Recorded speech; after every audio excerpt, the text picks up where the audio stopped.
వక్రతుండ మహాకాయ సూర్యకోటి సమప్రభా నిర్విఘ్నం కురు మే దేవా సర్వకార్యేషు సర్వదా.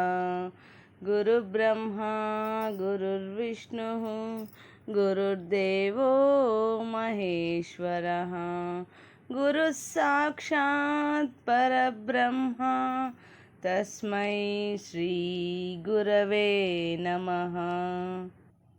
పరమ పూజ్య శ్రీ ఏకనాథ్ మహారాజ్ దివ్య చరిత్ర. శ్రీ గురుభ్యో నమః. 4వ అధ్యాయము. గురు శిష్యుల అవినాభావ సంబంధం. పరమగురు దర్శనంతో ఏకనాథ్ గారికి అందరానిదేదో అందినట్లు అనుభూతి కలిగింది. పంతుజీ వారిలో అనిర్వచనీయమైన శాంతి వెల్లి విరిసింది. ఈ వింత అనుభూతి ఇద్దరిలో కలిగినా ఎవరిది వారికే నిత్య నూతనమై మురిపిస్తున్నది.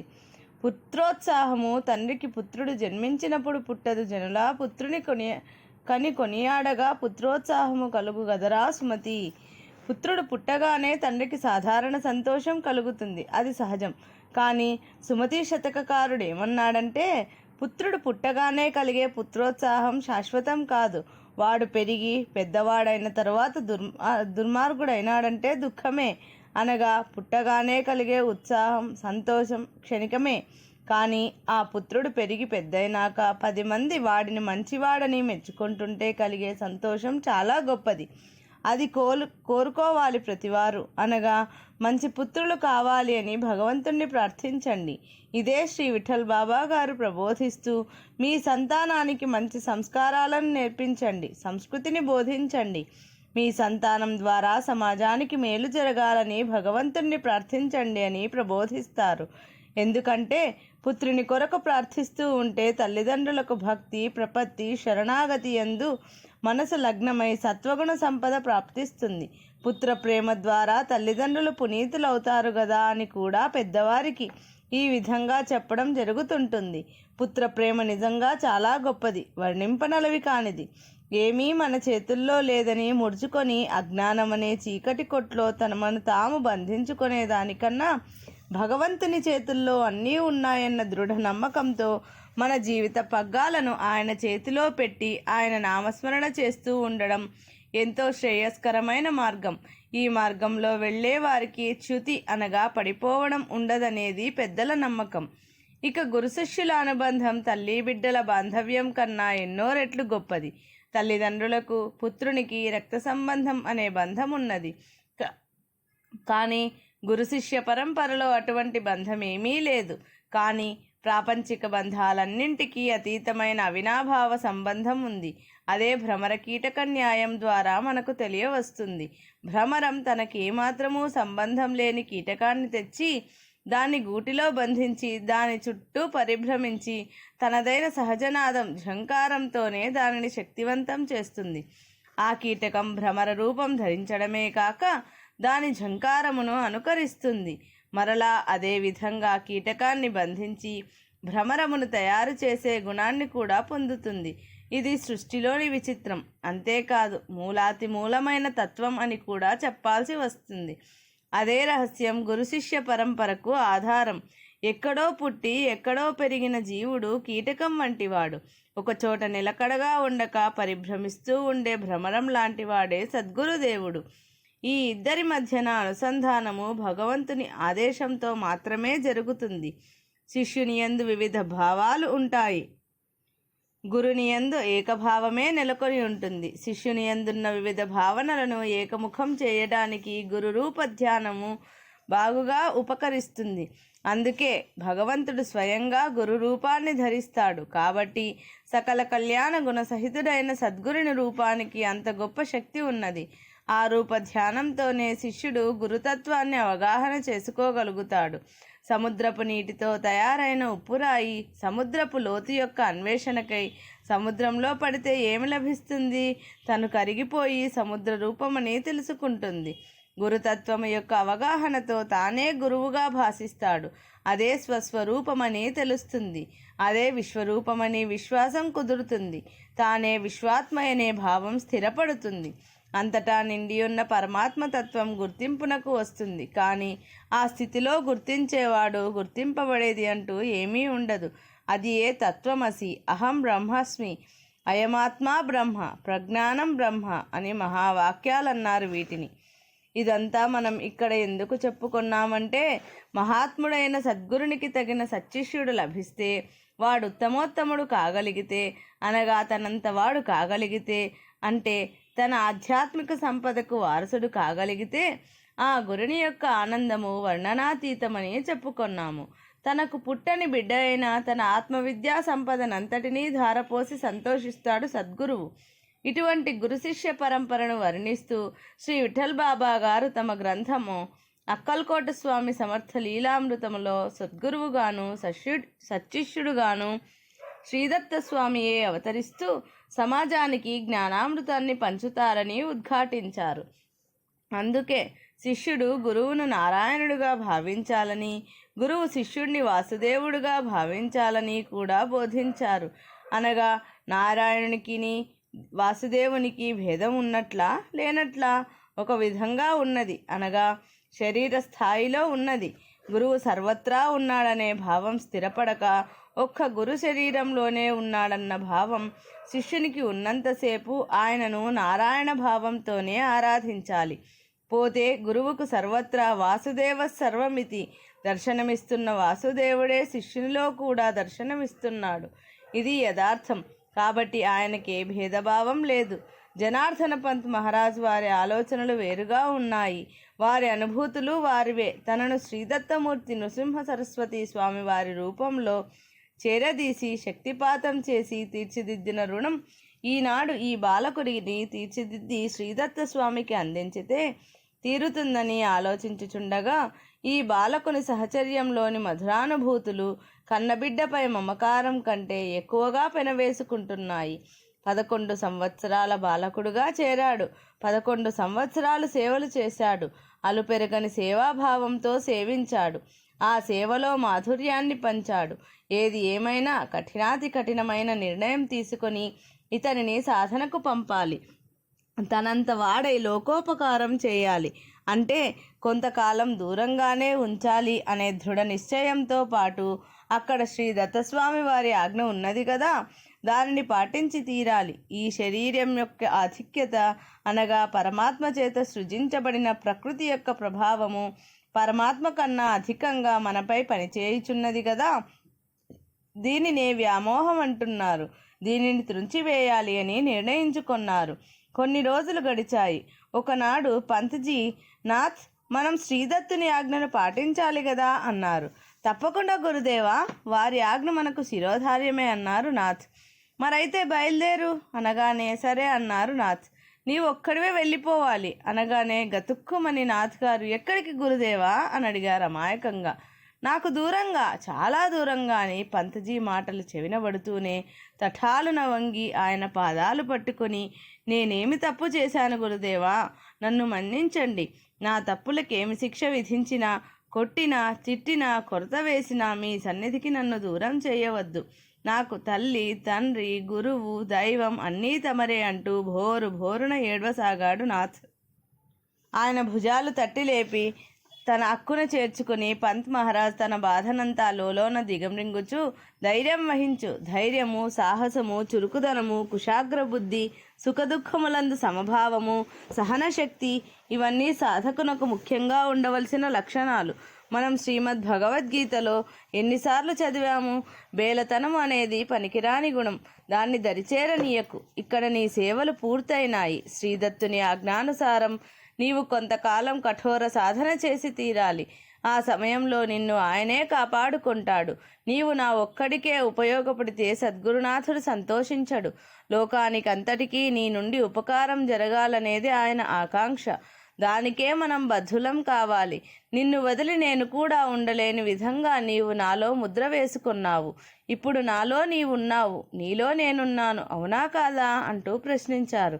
గురువుల మాటలు వినవలసినదే కానీ ఎదురు చెప్పతరమా ఎవరికైనా? గురువాజ్ఞ పాలించని వానికి ఊరకే దుర్గతి అని చెప్పక గురుగీతలో శివుడు వాడికి కొన్ని కోట్ల కీటక జన్మలు ప్రాప్తిస్తాయని చెప్పాడు. ఆ విషయాన్ని ఎవరూ మర్చిపోరాదు.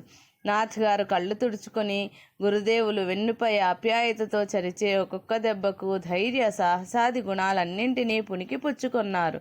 గురుదేవ, దత్తస్వామి యొక్క ఆజ్ఞ మన ఇరువురికే కాదు, ప్రపంచంలోని ప్రతి జీవికి శిరోధార్యమే. తమరేమి చెబితే నేను ఆ విధంగానే నడుచుకుంటానన్నాడు. గీతాచార్యుని బోధనంతా విన్నాక అర్జునుడు ఏమన్నాడంటే, నీవు చెప్పినట్లే చేస్తాను భగవాన్ అన్నాడు. నాథ్ గారు అలాగే అన్నారు. ఇప్పుడు మరి నన్నెక్కడకు తిప్పమంటారో, ఏమి చేయమంటారో సెలవీయండి అన్నారు నాథ్. పంత్జీ ఇలా చెప్పారు. ఇక్కడికి 4 క్రోసుల దూరంలో సూర్యభంజనం అనే కొండ ఉంది. దానినే సూర్యకుంజ్ అని కూడా అంటారు. దానిపై ఏకాంతంగా తపస్సు సాగించు. నీవు దృఢంగా ఒక నిర్ణయం తీసుకుని భగవత్ సాక్షాత్కారం అయ్యే వరకు తిరిగినానని ప్రతిజ్ఞాపూర్వకంగా చెప్పి బయలుదేరు అన్నారు. గురుదేవుల పాదాలంటి నమస్కరిస్తూ తమరు చెప్పిన విధంగా భగవంతుని సాక్షాత్కారం పొందక తిరిగి రానని ప్రతిజ్ఞ చేస్తున్నాను. మీ ఆశీర్వాద బలంతో నా ప్రతిజ్ఞ నెరవేరుగాక అని మ్రొక్కి లేచాడు. గురుదేవులు విజయీభవ అని ఆశీర్వదించారు. వారి ఆజ్ఞ తీసుకుని బయలుదేరాడు నాథ్. గురుదేవుల సమక్షంలోని ఆనందమే నిరంతరం కావాలంటే గురుని యొక్క సర్వవ్యాపక స్థితిపైన అపార విశ్వాసం కుదరాలి. అది కుదరాలంటే ముందు గురువాక్కుల యందు గురి కుదరాలి. గురి కుదిరితే కానీ గుర్తు తెలియదు అన్నారు మహాత్ములు. ఈ సందర్భంలో ఒక గురు శిష్యుల కథ శిష్యులకెంతో ఉపకరిస్తుంది కాబట్టి ఇక్కడ చెప్పుకుందాం. పూర్వం సర్వసిద్ధి అనే గురువును స్థాణుడు అనే శిష్యుడు చాలా కాలం సేవిస్తూ ఉన్నాడు. ఈ గురు శిష్యుల పేర్లలోనే విచిత్రార్థం ఇమిడి ఉంది. సర్వసిద్ధి ప్రదాయకుడేమో గురువు, స్థాణువు అంటే అర్థం కదలిక లేనిదని, శిలయని అర్థం ఉన్నది. అంతేకాక బ్రహ్మం అనే అర్థం కూడా ఉన్నది. ఎందుకంటే బ్రహ్మము సర్వత్రా నిండి ఉన్నది కాబట్టి దానికి కదలిక లేదు. అందుకే అచలం అంటారు. ఇది సావధానంగా విచారించుకుంటే చాలా లోతుగా వెళుతుంది. ఇప్పుడు ఇక్కడ మనం స్థాణు అనే పదానికి తన నిర్ణయంపై చలనం లేనివాడనే అర్థం తీసుకుంటే సమంజసంగా ఉంటుంది. అంటే తన అభిప్రాయమే సరి అయినది అనే పట్టుదల గలవాడు. ఇలాంటి వారు చాలామందే ఉంటారు. అందువల్లనే వాద ప్రతివాదాలు సర్వత్రా జరుగుచున్నాయి. ఒకనాడు గురువుగారు శిష్యుణ్ణి చేరబిలిచి, నాయనా, నీ సేవలతో నేను తృప్తిపడ్డాను. నా వద్ద సకల విద్యలు, సకల మంత్రాలు సిద్ధించి ఉన్నాయి. సకల మంత్రాది దేవతలు పిలిస్తే పలుకుతారు. చతుర్విధ పురుషార్థాలు సిద్ధించే మార్గాలు బోధించగలను. నీ యందు ప్రసన్నుడనైనాను. నీకు ఏమి కావాలో కోరుకో, దానిని సాధించగల మంత్రాన్ని ప్రసాదించగలను అని పలికారు. వరమియ్యడానికి సిద్ధంగా ఉన్నారు గురువు. కోరుకొనుటే శిష్యుని వంతు.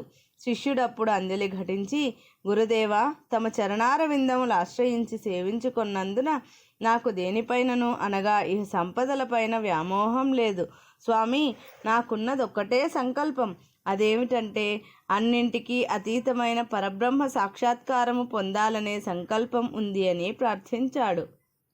తమరికి ఈనాటికి నా పైన దయ కలిగింది. ధన్యుడను. నా సంకల్ప సిద్ధికి కావలసిన మంత్రమేదో తమరే ప్రసాదించండని కోరికను వ్యక్తం చేశాడు. గురువు సంతోషించి శిష్యునికి నారాయణ అష్టాక్షరీ మంత్రాన్ని ఉపదేశించారు. వెంటనే శిష్యుడు, గురుదేవా, కృతకృత్యుడనైనాను. తమరు ఉపదేశించిన మంత్రమును నియమనిష్ఠాగరిష్ఠుడనై అఖండ బ్రహ్మచర్యం పాటిస్తూ అనుష్ఠానం చేస్తాను. జలము మాత్రమే ఆహారంగా స్వీకరిస్తూ దీక్షతో అక్షర లక్షలు జపించి ఏకాంతంలో సాధన చేసి పరబ్రహ్మ సాక్షాత్కారాన్ని పొందుతాను. అనుజ్ఞ ఇవ్వండి అంటూ పాదాలకు వందనం చేశాడు. చాలామందికి ఇలాంటి అభిప్రాయాలే ఉంటాయి. తమకు తామే అనేక నియమనిష్టలు విధించుకొని తాము వాటిని పాటించడంలో అగ్రగణ్యులని అనిపించుకోవాలని కోరిక ఉంటుంది. కానీ గురుదేవులు నియమించిన నియమాలు మాత్రమే పాటించే వారికి సకల నియమపాలన చేసిన ఫలితం లభిస్తుందని తెలియదు పాపం. ఎవరెవరి చరిత్రలో పూర్వీకుల కథలో విని ఆ నియమాలన్నీ మూటగట్టుకొని పాటించడానికి సిద్ధమవుతారు. ఈ శిష్యుడు కూడా అదే విధంగా తనకు తానే అనేక నియమాలు విధించుకున్నాడు. కానీ గురుదేవులు ఏమన్నారంటే, నాయనా, అంత కష్టపడే పనేమీ లేదు. నీవు ఎలాగూ బ్రహ్మచారివే కనుక నీ ఇంటికి పో. నీ తల్లిదండ్రులు చూపు కనపడని స్థితిలో ఇబ్బంది పడుచున్నారు కావున వారికి సేవలు చేస్తూ ఈ మంత్రజపం చేస్తూ ఉంటే నీ కోరిక సమయానుకూలంగా సిద్ధిస్తుంది అని బోధించారు. నారాయణుని కృపచేత నీకు పరబ్రహ్మ సాక్షాత్కారం లభించునుగాక అని ఆశీర్వదించుచున్నాను. నా మాట నమ్ము నాయనా అన్నారు.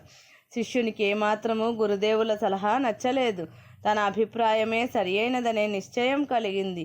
ఇంటికి పోమంటారేమిటి గురువుగారు, అక్కడ నాకు ఏదో ఒక ఆటంకం వస్తుంది, జపం సాగదు అనిపించింది. వెంటనే మహారణ్యం మధ్యన ఒక కొండ శిఖరం పైన కూర్చుని జలము మాత్రమే స్వీకరిస్తూ కఠోరమైన అనుష్ఠానం ప్రారంభించాడు. అతని నియమంతో శరీరం కృంగి కృషించింది. అయినా లెక్క చేయక అక్షరలక్షలు చేశాడు. ఫలితం కనిపించలేదు. మరలా మొండిగా పునశ్చరణ చేశాడు. ఏ దర్శనమూ లేదు. తరువాత ఏమి చేయాలో తోచకుండా ఉన్న స్థితిలో గురువు దగ్గరకు పోదామంటే ఆయన చెప్పిన మాట వినలేదని కోపించుతారేమోనన్న భయంతో దిక్కుతోచక ఉన్న స్థితిలో కునుకు పట్టింది. ఉన్నట్లుండి దిక్కులన్నీ మెరుపులు మెరిసినట్లు దివ్యకాంతులతో నిండిపోయింది. విస్తుపోయి అలాగే చూస్తుండగా ఆ దివ్యకాంతులలో గరుడవాహనారూఢుడై శ్రీమన్నారాయణుడు చతుర్భుజములలో శంఖ చక్ర గదా పద్మములను ధరించి ప్రత్యక్షమైనాడు. స్థానుడు ఆయన పాదాలంటి నమస్కరించాడు. నారాయణుడు చిరునవ్వులు చిందిస్తూ, నాయనా, నీకేమి కావాలో కోరుకో, ఇస్తాను అన్నారు. స్థానుడు, స్వామి, నాకే కోరికలు లేవు, పరబ్రహ్మ సాక్షాత్కారమే కావాలి. నీ సాక్షాత్కారంతో నా కోరిక నెరవేరింది, ధన్యుడనైనాను. నీవే కదా పరబ్రహ్మవు, నాకింతకన్నా ఏమీ వద్దు అన్నాడు. నారాయణుడు నవ్వుతూ, స్థాను, నేను పరబ్రహ్మను కాను, నీవు జపించిన మంత్రాధిదేవతను అని సమాధానం చెప్పారు. ఆశ్చర్యంతో స్థానుడు, నారాయణుడే పరబ్రహ్మ అని వేదాలు చెప్పాయని విన్నాను, నీకన్నా పరబ్రహ్మ వేరుగా ఉన్నాడా అని అడిగాడు. వేదాలేమి చెప్పాయో విను. నారాయణుడు పరబ్రహ్మమే, సదాశివుడు పరబ్రహ్మమే, ఆదిపరాశక్తియు పరబ్రహ్మమే. సాధకులు దర్శించే విధానాన్ని బట్టి, వారి వారి దృష్టిని బట్టి పరబ్రహ్మం ఉంటుంది. కానీ నీవు ప్రస్తుతం దర్శించే రూపం పరబ్రహ్మము కాదు అని నారాయణుడు అన్నాడు. అప్పుడు స్థాణువు, స్వామి, నేను కోరింది పరబ్రహ్మ దర్శనం కదా, మరి తమరెందుకు వచ్చారు అనగా, నీవు జపించిన మంత్రం ప్రభావం వలన ఈ రూపం నీవు దర్శిస్తున్నావు అని సమాధానం చెప్పారు స్వామి. అప్పుడు సాధకుడైన స్థానుడు అంటాడు, అయితే తమరే నాకు ఆ రూపాన్ని దర్శింపచేయండి అని కోరాడు. దానికి నారాయణుడిలాగంటారు, నాయనా, అది నాకు సాధ్యం కాదు. ఆశ్చర్యం రెట్టింపై స్థానుడు, దేవదేవా, తమరికి కూడా సాధ్యాసాధ్యాలుంటాయా అని విస్తుపోతూ అడిగాడు. అప్పుడు నారాయణుడు, ఉంటాయి నాయన, తప్పకుండా ఉంటాయి. ఎందుకంటే నీ సాధనా విధానమే దానికి ఆటంకం కలిగిస్తున్నది. చేయగలిగిందేమున్నది అన్నారు. స్థానుడు నిరాశ నిస్పృహలతో, తమరే ఇలా సెలవిస్తే మరి నాకు సహాయం చేయగలవారెవరు? నా కోరిక ఎలా తీరుతుందో చెప్పండి అని ఖిన్నుడై ప్రార్థించాడు. అప్పుడు నారాయణుడిలా సెలవిచ్చారు, నాయనా, నీ కోరిక తీర్చగల సమర్థుడొక్కడే, అతడే నీ గురువు. నాకు తెలిసిన దేవుడు అతడే. గురువే బ్రహ్మ, గురువే విష్ణువు, గురువే మహేశ్వరుడు మరియు సాక్షాత్తు పరబ్రహ్మము. దేవుని రూపంలో నీకు అందుబాటులో ఉంటూ సర్వ సందేహాలను తీరుస్తూ అందరికీ మార్గదర్శనం చేయించేవాడు గురువే. అందని తత్వాన్ని గురువు రూపంలో అందరికీ అందించి అందులో నేనే నివసిస్తున్నాను. ఆ గురువాజ్ఞ లేనిదే నీ మనస్సు నన్ను పరబ్రహ్మగా అంగీకరించదు. గురువునే విశ్వసించనివాడు, గురువాజ్ఞనే పాటించనివాడు లక్ష్యాన్ని ఎలా సాధించగలడు? నీకు పరబ్రహ్మ సాక్షాత్కారం చేయించడానికి నీ గురువే సమర్థుడు. ఆ శక్తి ఆయనకే ఉన్నది, కానీ నాకు లేదు.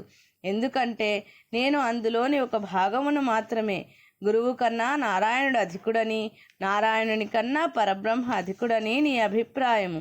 ఈ భావనను అనుసరించి ఆయన నీకు గురువెలాగవుతాడు? కాబట్టే ఆయన చెప్పిన విధానాన్ని విడిచి నీకు తోచిన విధంగా సాధన చేపట్టావు. నీ భావాలే గొప్పవనే ఆలోచన నీకున్నంతకాలం నీ కోరిక నెరవేర్చుటెవ్వరికీ సాధ్యం కాదు అన్నాడు. స్థానుడికి ఇప్పుడు అర్థమైంది తన తప్పు. హే నారాయణ, హే గురుదేవా, నేనెంతో మూర్ఖుడిని. నా మీద నాకే అసహ్యం కలుగుతున్నది. గురువుకు నారాయణునకు వ్యతిరేక విధానాలను అవలంబించిన వాడిని.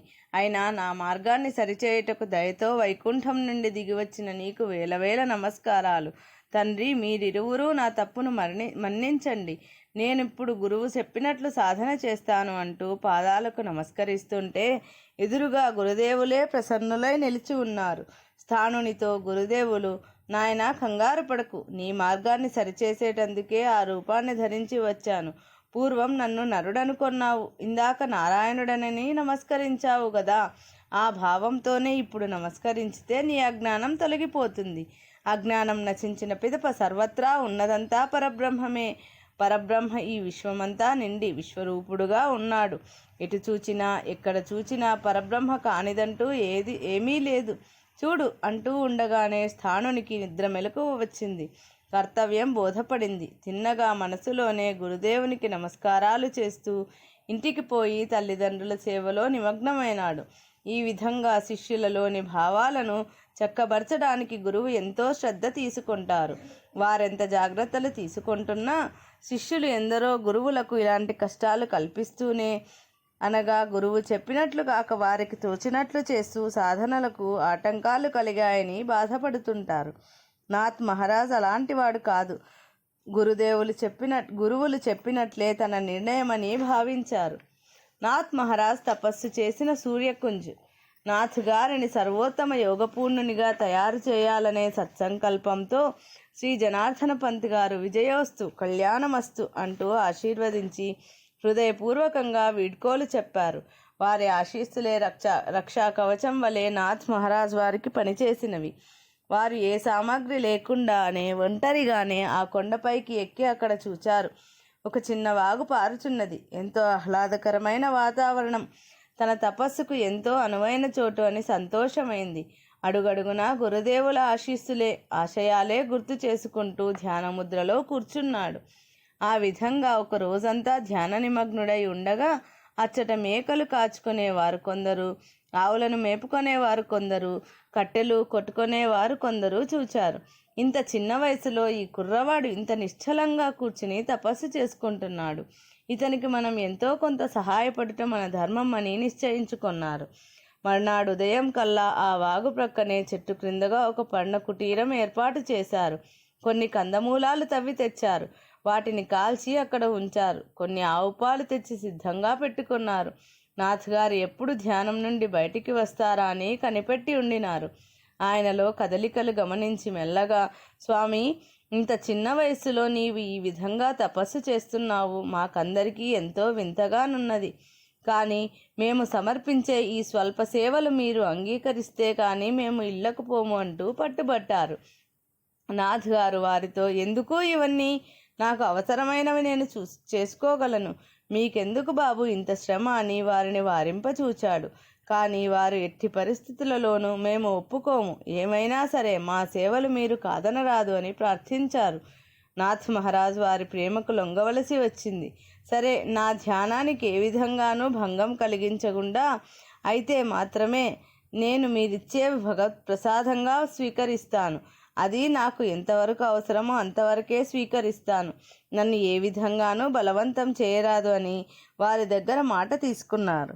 ఎందుకంటే సత్కార్యానికి సహకరించే వారెవరో, విఘ్నాలు కల్పించేవారెవరో బుద్ధిమంతులైన వారు విచారించుకోవాలి. నాథ్ మహారాజ్ సంకల్పించిన తపస్సు పరమార్థ సాధన కొరకు కదా. నిజంగా భగవంతుడే ఈ విధంగా ప్రేరణ ఇచ్చి ఉండాలి. లేకుంటే వారెవరో తానెవరో తనకి ఈ విధంగా సాయం అందించాలని వారికెందుకు బుద్ధి పుట్టిందని యోచించగా శ్రీమద్ భాగవతంలోని బాలధ్రువుని కథ జ్ఞప్తికి వచ్చింది. బాలధ్రువుడు తండ్రి తొడపై కూర్చొనుటకు పోగా సవతి తల్లి రెక్కపట్టి లాగి క్రిందకు దించివేసి, నీకు తండ్రి ఒడిలో కూర్చునే యోగ్యత లేదు భో అంటుంది. ఏడుస్తూ ధ్రువుడు తల్లికి ఈ విషయం తెలుపగా, నాయనా, ఆ దేవదేవుడైన శ్రీమన్నారాయణుడే అందరికీ తండ్రి. ఆ తండ్రి దయకై తపస్సు చేయాలని చెప్పగానే అలా అడవిన పడిపోతున్నాడు. భక్తుల భావాలకు అనుగుణంగానే అనుగ్రహం కూడా లభిస్తూ ఉంటుంది. ధ్రువునికి ముందుగా బ్రాహ్మణ రూపంలో దేవర్షి నారదుల వారు ఎదురై, నాయనా, నీవెవ్వరు అని ప్రశ్నిస్తారు. అయ్యా, పెద్దలు, తమకు నమస్కారములు. నా దారిన నన్ను పోనీయండి. నేనెవరైతే తమకెందుకు? తమరెవరో తెలుపకుండా నన్ను ప్రశ్నించుట పద్ధతి కాదు. ముందుగా తమ పరిచయం చేసుకొనుట సజ్జన లక్షణం అన్నాడు. అయినా నా అవసరం తీర్చేవాడు శ్రీమన్నారాయణుడు తప్ప మరెవ్వరూ కాదని మా తల్లి చెప్పింది. కాబట్టి తమ దారిన తమరు వెళ్ళండి అన్నాడు. అంతటి దృఢ నిశ్చయుడు, సత్యసంధుడైన ఆ బాలుని ఎదుట నారదుని మారు రూపము నిలువలేదు. స్వస్వరూపంతో నిలిచి, నాయనా, నేను నారద మహర్షిని. నీకు కావలసిన సహాయం అందించేందుకే వచ్చానన్నారు. బాలధ్రువుడు సాష్టాంగ నమస్కారం చేసినాడు. హే నారద మహర్షి, నా దారికి అడ్డు వస్తారేమోనని నేను కాస్త కఠినంగానే మాట్లాడాను, నన్ను మన్నించండి అన్నాడు.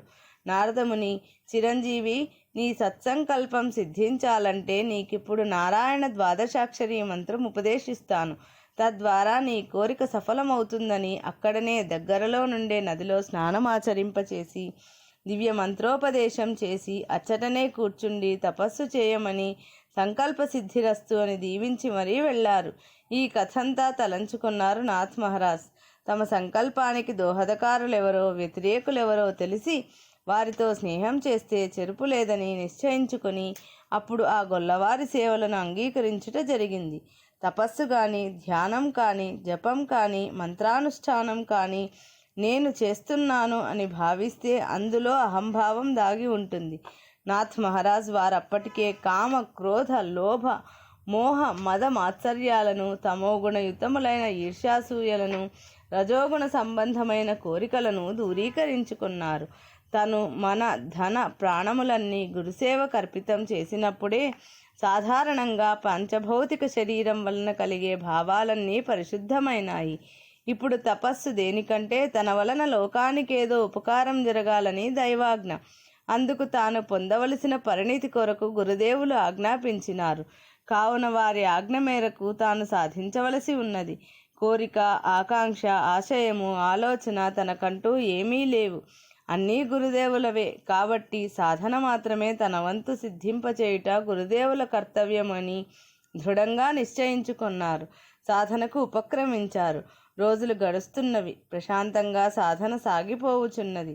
ఇష్టమైతే కందమూలాలు స్వీకరించేవారు, లేకుంటే గోపాలకులు తెచ్చి ఇచ్చే గోక్షీరం మాత్రమే స్వీకరించి తన సాధనను కొనసాగించేవారు. ధ్యానయోగ సాధనలో సద్గురుని చరణాలపైనే మనసును కేంద్రీకరింపచేసి ముందుకు సాగుచున్నారు. కొన్ని రోజులు గడిచింది. రోజు రోజుకి మానసిక, ఆధ్యాత్మిక యోగానుభూతులు వింత వింత స్థాయిలలో నూతనోత్సాహాన్ని కలిగిస్తున్నాయి. యోగ సాధన పరిపూర్ణత్వము నొందవలెను. ఆ దివ్య పరిపూర్ణత సర్వులకు వినియోగించబడాలి. సంఘము, సమాజములోని సకల జనులకు ఉపయోగపడే సాధన, తపస్సు సంకుచితమవుతుంది. తాను తరించుతూ తోటివారిని తరింపజేయాలి కానీ తనకు తాను తరించాలనుకోవడం నాథ్ గారికి చిన్నప్పటి నుండే గిట్టదు. సాధనతోటే సేవ, సేవాభావంతో కూడిన సాధన విశిష్టమైనది. సత్సంకల్పము హృదయ కేంద్రమున ఉద్భవించి జీవితమును లోకహితకారిగా మలచినప్పుడే మానవ జన్మ సార్థకత. మనసులోని ఆలోచనలన్నీ ఇలా ఉంటూ ఉంటూ చివరికి ఏ చింతన లేని నిశ్చింత స్థితి ఏర్పడుతుంది. దాని పేరే అమనస్కము. ఆ స్థితిలో నిలువెల్లా దివ్యమైన కాంతి దర్శనము. అది వర్ణనాతీత స్థితి.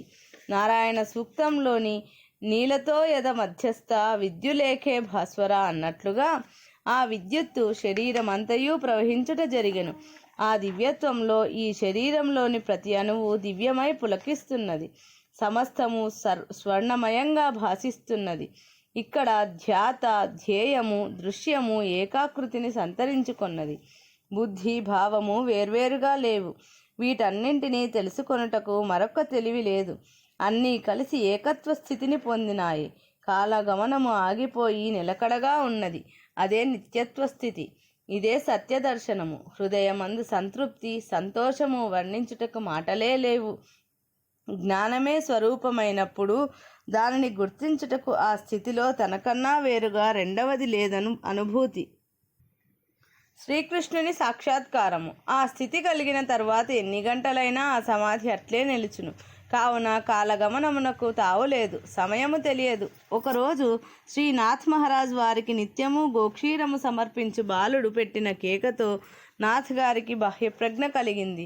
కన్నులు తెరిచి చూచి, ఏమి బాబు, ఎందుకలా శబ్దం చేశావు అని ప్రశ్నించారు.